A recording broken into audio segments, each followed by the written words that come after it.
Hi friends, hi students.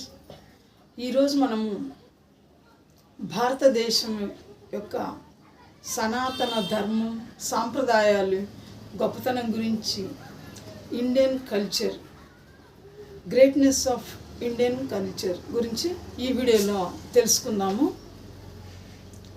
భారతదేశంలో వైద్య విధానం సనాతన కాలం నుంచి కొనసాగుతూ వస్తుంది. భారతదేశ వైద్య విధానం ఎన్నో వేల సంవత్సరాల నుంచి మనకు సాంప్రదాయంగా, పరంపరగా అందుబాటులోకి వస్తూ ఆచరణలో ఉన్నది. ఈరోజు మనం భారతీయ వైద్య విధానం చరక మహర్షి గురించి, చరక మహర్షి రచించిన చరక సంహిత గ్రంథం గురించి తెలుసుకుందాము. ఈ వీడియోలోకి వెళ్ళబోయే ముందు చిన్న రిక్వెస్ట్, దయచేసి నా ఛానల్ సబ్స్క్రైబ్ చేసుకోండి, నచ్చితే లైక్ చేయండి. Thank you. స్పష్టంగా, వివరణాత్మకంగా ఈ వీడియోలో చరక మహర్షి గురించి, ఆయుర్వేద వైద్యం గొప్పతనం గురించి, సనాతన వైద్య విధానం గురించి మనం తెలుసుకుందాము. Thank you. వనమూలికా సిరులతో ఆరోగ్య మహాభాగ్యాన్ని అందించిన చరక మహర్షి. వనమూలికా సిరులతో ఆరోగ్య మహాభాగ్యాన్ని అందించిన చరక మహర్షి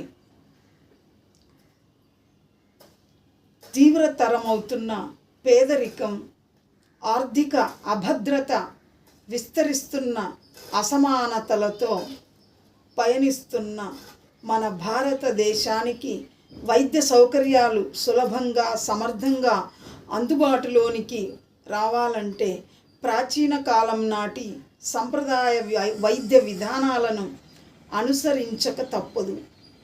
వ్యాధి సోకిన తరువాత ఎటువంటి అస్వస్థతలు, వ్యాధులు వ్యాపించకుండా నివారించగల అద్భుత వైద్య సంప్రదాయం భారతదేశం సొత్తు. వేల సంవత్సరాలుగా మన సంప్రదాయ వైద్యం నుంచి బయలుదేరిన ఆయుర్వేదం, మూలిక, సిద్ధ, యునాని తదితర వైద్య విధానాలు దేశ ప్రజల జీవన విధానంలో అవిభాజ్య భాగంగా కొనసాగుతూ వస్తున్నాయి. జలుబు మొదలు పాము కాటుకు, విరుగుడు వరకు, జ్ఞాపక శక్తిని వృద్ధి చేయడం నుంచి దీర్ఘ వ్యాధులను నయం చేయడం వరకు భారత సంప్రదాయ వైద్యం కళ్ళు చెదరే ఫలితాలను సాకారం చేసుకుంది. ప్రపంచంలోకెల్లా అత్యద్భుత ఔషధ వృక్షాలకు, వనమూలికలకు కేంద్రంగా భారత్ భాసిల్లుతున్నది. ప్రాచీన కాలం నుంచి దేశ ప్రజల ఆరోగ్య పరిరక్షణలో అత్యంత కీలక పాత్ర వహిస్తున్న ఆయుర్వేద సంప్రదాయ సిద్ధ వైద్య సంపదలు విధానకర్తల ఉదాసీనత, అవగాహన లేమి వలన మరుగున పడ్డాయి. ఆధునిక వైద్య చికిత్స అవసరాలను భారత్లోని ఔషధ వృక్షాలు తిరుగులేని విధంగా నెరవేరుస్తాయన్న స్పృహ పలు అంతర్జాతీయ వైద్య సంస్థలలో చిగురించిన తరువాత నుంచి కానీ మన ప్రభుత్వాలకు అధిక శాతం మంది ప్రజలకు సంప్రదాయ వైద్యం యొక్క గొప్పతనం, సత్తా తెలిసి రాలేదు. మనిషిని కేవలం భౌతిక స్వరూపంగానే కాక శరీరం, మనసు, ఆధ్యాత్మికత మేళవింపుగా పరిగణించి చికిత్స జరిపితేనే ఆరోగ్య సమస్యలకు సరైన పరిష్కారం లభిస్తుందని మన ప్రాచీన వైద్య శాస్త్రవేత్తలు భావించి తదనుగుణంగా శాస్త్ర రచనలు చేశారు. వారిలో చరకుడు కూడా ప్రసిద్ధి చెందారు. మానవుని జీవితానికి సంబంధించిన వివిధ అంశాలను పరిగణనలోకి తీసుకొని అతనికి సంపూర్ణ ఆరోగ్యాన్ని ప్రసాదించాలని చరక మహర్షి ఆకాంక్షించారు. ఆరోగ్యానికి కానీ అనారోగ్యానికి కానీ కారణం ఆహారమేనని ప్రామాణీకరిస్తూ ఈయన రాసిన సంహిత చరక సంహితగా దేశ దేశాలలో ప్రసిద్ధికెక్కింది. శారీరక అవసరాలకు సరిపడు శక్తిని ఆహారం ద్వారానే పొందవలసి ఉంటుంది. ఆహారం మనకు మొక్కల నుంచి ఇతర ప్రాణుల నుంచి లభిస్తుంది అన్న విషయం తెలిసిందే. వీటిలోని రుచులు లేదా రసాలు, గుణగణాలు అన్నీ ప్రాథమికంగా పంచమహాభూతాలను ఆధారం చేసుకొని తయారవుతాయి. మన శరీరం కూడా పంచభూతాలతోనే నిర్మితమవుతున్నది. ఆహారము శరీరము రెండు సమ పదార్థాలతోనే రూపొందుతాయి. కాబట్టే ఆహారం ద్వారా శరీరం అభివృద్ధి చెందుతుంది. కోల్పోయిన ఆరోగ్యాన్ని తిరిగి పొందాలని భావించినప్పుడు ఆలోచించి సరి అయిన ఆహారాన్ని తీసుకొనవలెను. ఈ విషయాన్ని చరక మహర్షి శిష్యులకు కూడా బోధించారు. తన సంహితలోనూ వివరణాత్మకంగా తెలియజేశారు. విఘ్నతతో ఆహారం తీసుకోవాలని భావిస్తే అందు నిమిత్తం 12 రకముల ఆహార వర్గాలు ఉన్నాయని చరక మహర్షి స్పష్టం చేశారు. గింజలు, పప్పులు, మాంసం, ఆకుకూరలు, పండ్లు, పచ్చని కూరగాయలు, మద్యం, నీళ్లు, చెరకు నుంచి తయారైన ఆహారం, వండిన ఆహారం, పాల పదార్థాలు, ఇతర తినుబండారాలు ఆహారమునకు సంబంధించి మాత్రమే గాక పలు సంప్రదాయ వైద్య చికిత్సలను కూడా తన సంహితలో చరక మహర్షి సంకలనం చేశారు. ఈయన జీవిత వివరాలు స్పష్టంగా తెలియరావడం లేదు. ఈయన రాసిన సంహిత క్రీస్తు శకం 987లో ఈయన రాసిన చరక మహర్షి రాసిన సంహిత క్రీస్తు శకము 987లో పర్షియన్, అరబిక్ భాషలలో అనువాదమైనది.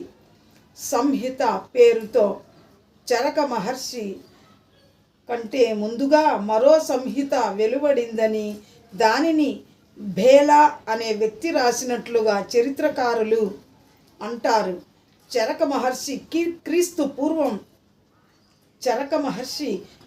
పూర్వం 800 సంవత్సరాల కాలం నాటి వారని చెప్పుకోవచ్చు. ఈయన బోధించిన వైద్య శాస్త్రమునకు మూల బీజాలు ఋగ్వేదం, అథర్వణ వేదంలోనూ ఉన్నాయి. ఈయన వాటినన్నింటినీ క్రోడీకరించి తన స్వీయ అనుభవ చికిత్సలతో అభివృద్ధిపరిచారు. తమ సంప్రదాయ వైద్యంలో మూల ద్రవ్యాల సంఖ్యలోనూ పరిమాణంలోనూ కూడా సింహభాగం ఔషధ మొక్కల నుంచే సేకరించడానికి వీలు కల్పించారు. జంతు, ఖనిజ, ఆమ్ల, క్షార, లోహ, భస్మ పదార్థములను, లవంగాలు, యాలకులు, మిరియాలు, పిప్పళ్ళు, అల్లము మొదలైన మసాలా దినుసులను, అనేక పరిమళ ద్రవ్యాలను కూడా తక్కువ పరిమాణాలలో తన సంప్రదాయ వైద్యంలో చరక మహర్షి వాడారు. ఔషధ మొక్కలు ప్రకృతి ఆవిర్భావంతోనే జన్మించాయని, కేవలం పువ్వులు మాత్రమే పుష్పించేవి, కాయలు కూడా కాసేవి వేలాదిగా ఉన్నాయని, వాటికి వేల ఔషధ గుణాలు ఉన్నాయని, వాటికి మానవులకు వ్యాధుల నుంచి రక్షించగల శక్తి ఉన్నదని తన సంహితలో విపులీకరించి సోదాహరణలతో వివరణాత్మకంగా రాశారు. చరక సంహితలో 8 ప్రకరణల క్రింద 120 అధ్యాయాలు ఉన్నాయి.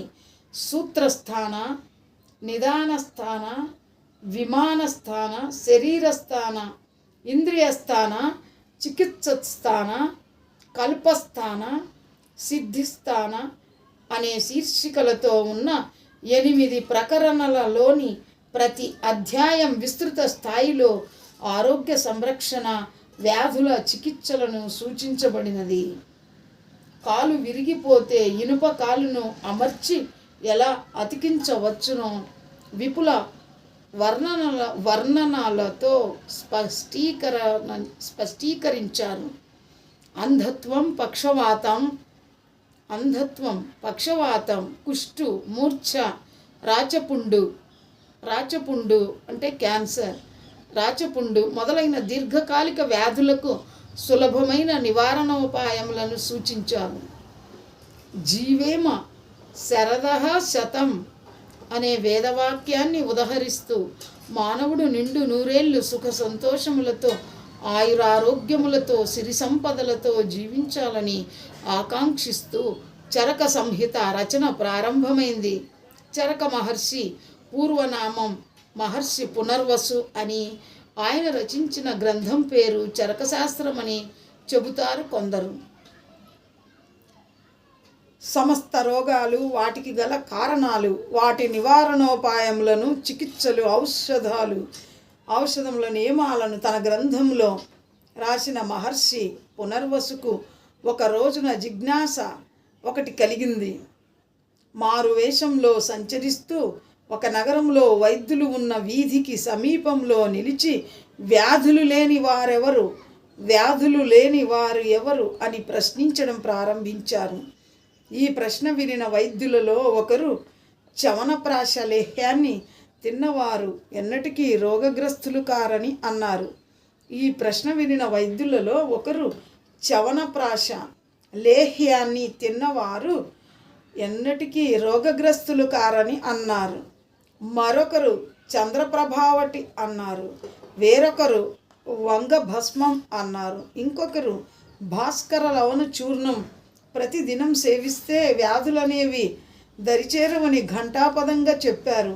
ఈ జవాబులు విన్న పునర్వసు మహర్షికి అంతులేని దుఃఖం ఏర్పడింది. నేను వేదాల నుంచి మరెంతో శృత విజ్ఞానం నుంచి గ్రహించి శ్రమపడి రాసిన వైద్యశాస్త్రం ప్రజలకు ఎవరికి అర్థం కాలేదా? నా నిర్విరామ కృషి శ్రమ యావత్తు వృధాగా నిష్ఫలమైందా? నా సంప్రదాయ వైద్యశాస్త్రం నుంచి ఎవరు ఈషన్మాత్రం గ్రహించలేదా అని ఆవేదన చెందారు. ఇంతలో ప్రసిద్ధ వైద్యాచార్యులు వాగ్భటాచార్యులు నదీ స్నానం ముగించుకొని ఆదారినే రావడం గమనించిన పునర్వసు మహర్షి తిరిగి తన ప్రశ్నను సంధించారు. వాగ్భటాచార్యులు మంద్రస్వరంతో హితభుక్తి, మితభుక్తి, ఋతభుక్తి అని అన్నారు. ఇంతలో ప్రసిద్ధ వైద్యాచార్యులు వాగ్భటాచార్యులు నదీ స్నానం ముగించుకొని ఆదారినే రావడం గమనించిన పునర్వసు మహర్షి తిరిగి తన ప్రశ్నను సంధించారు. వాగ్భటాచార్యులు మంద్రస్వరంతో హితభుక్తి, మితభుక్తి, ఋతభుక్తి అని అన్నారు. తన సంహిత గ్రంథరచన సారాంశాన్ని 3 పదాలలో చక్కగా ఇమిడ్చి చెప్పినందుకు పునర్వసు మహర్షి అంటే చరక మహర్షి ఎంతగానో ఆనందించారు. చరక మహర్షి తన వైద్య చికిత్సలో పాదరసంను వాడినట్లు సంహిత ద్వారా తెలుస్తున్నది.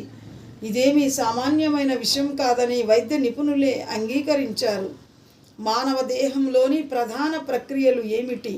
వాత, పిత్త, కఫ ధాతువులు ఆయా శారీరక ప్రక్రియలను ఏ విధంగా ప్రభావితం చేస్తాయి? ఈ 3 ధాతువులు సమతూకంలో లేనప్పుడు శరీరంలో రుగ్మతలు, అస్వస్థతలు ఏ విధంగా ప్రారంభమవుతాయి? ధాతులోపం లేదా ప్రకోప దోషం ఏ తరహా వ్యాధులకు కారణం కాగలుగుతాయి? ధాతులోపం లేదా ప్రకోప దోషం ఏ తరహా వ్యాధులకు కారణం కాగలుగుతాయి? చికిత్సాపరంగా వైద్యుడి పాత్ర, ప్రవర్తన ఏ విధంగా ఉండాలి? మొదలగు అనేక అంశాలను చరక మహర్షి గ్రంథ రచన చరక సంహిత కూలంకషంగా చర్చించుతూ హితవచనాలను తెలియజేసింది.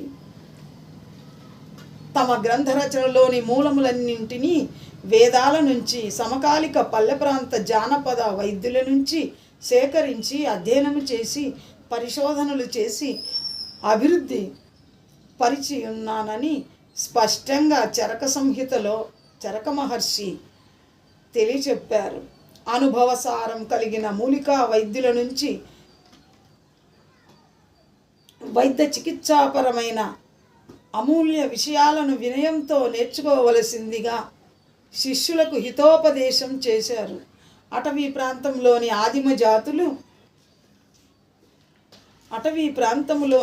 ఆదిమ జాతులు గిరిజనుల నుంచి పల్లె ప్రాంతాలలోని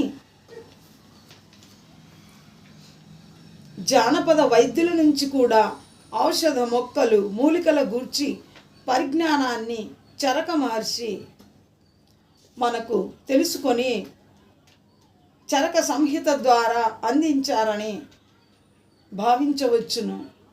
పిత్త వాయు శ్లేష్మ దోషాలను గ్రహించడం ద్వారా రోగ నిర్ధారణ చేయడం, వాటికి అనుగుణంగా ఔషధాలను నిర్ణయించి చికిత్స చేయడం మీదనే ఈయన అధిక శ్రద్ధ చూపేవారని తెలియవస్తుంది. చికిత్సకు ముందు ఖచ్చితమైన రోగ నిర్ధారణ అవసరమని ఆయన భావించేవారు. చరక సంహిత ఒక మహా అద్భుత వైద్య విజ్ఞాన శాస్త్రం, మహాసాగరం. ఈ గ్రంథమును తరచి పరిశీలిస్తున్న కొద్దీ మనకు కొత్త కొత్త ఆలోచనలు వెలువడుతూనే ఉంటాయి. చరక సంహిత మీద సుదీర్ఘ పరిశోధనలు చేసి విపుల వ్యాఖ్యానాలు రాసిన నారదత్త, చక్రపాణి, శివదాస, వైనదాస, ఈశ్వరసేన మొదలైన వైద్యశాస్త్ర నిపుణులు ఈ అభిప్రాయాన్ని వెలిబుచ్చినారు. ఇదే మాట 2003లో హైదరాబాదులో 3 రోజులు మార్చి 15, 16, 17 ఇదే మాట 2003లో హైదరాబాదులో 3 రోజులు మార్చి 15, 16, 17 రోజులలో తేదీలలో జరిగిన international conference of medical and aromatic plants అనే మీటింగులో సమావేశంలో పలువురు వైద్య నిపుణులు కూడా అన్నారు. ఆరోగ్యం అంటే ఎలాంటి రోగం లేకుండా ఉండటమే కాదు, మనిషిలోని మానసిక, సామాజిక, ఆధ్యాత్మిక వ్యవస్థలు కూడా సక్రమంగా పనిచేయడం అని ప్రపంచ ఆరోగ్య సంస్థ WHO నిర్వచించిన అంశాన్ని చరక సంహిత ఏనాడో స్పష్టీకరించింది, విపులీకరించింది. చరక మహర్షి ప్రధానంగా 2 సంప్రదాయాలను తమ వైద్యశాస్త్రంలో ఇమిడ్చినారు. అద్భుత వనమూలికల ద్వారా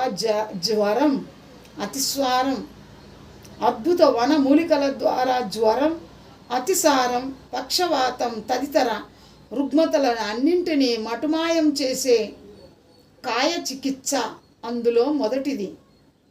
వివిధ శస్త్రచికిత్సా విధానాల ద్వారా శరీరంలోని ఇబ్బందులను పరిహరించే సంప్రదాయం రెండవది. ఈ చికిత్సలకు సంబంధించిన అనేక మర్మ గర్భిత అంశాలు చరక సంహిత గ్రంథంలో, సంస్కృత మూల గ్రంథంలో నిక్షిప్తమై ఉన్నాయి. వీటిని వెలికి తీసి ప్రజలందరికీ అర్థమయ్యే భాషలోకి అనువదించి సంప్రదాయ పునాదుల మీద ఆధునిక అవసరాలకు అనుగుణంగా ఆచరణలో పెడితే మనిషి జీవనం గణనీయంగా మెరుగుపడుతుంది. నెక్స్ట్ వీడియోలో సెకండ్ పార్ట్ తెలుసుకుందాం. Thank you.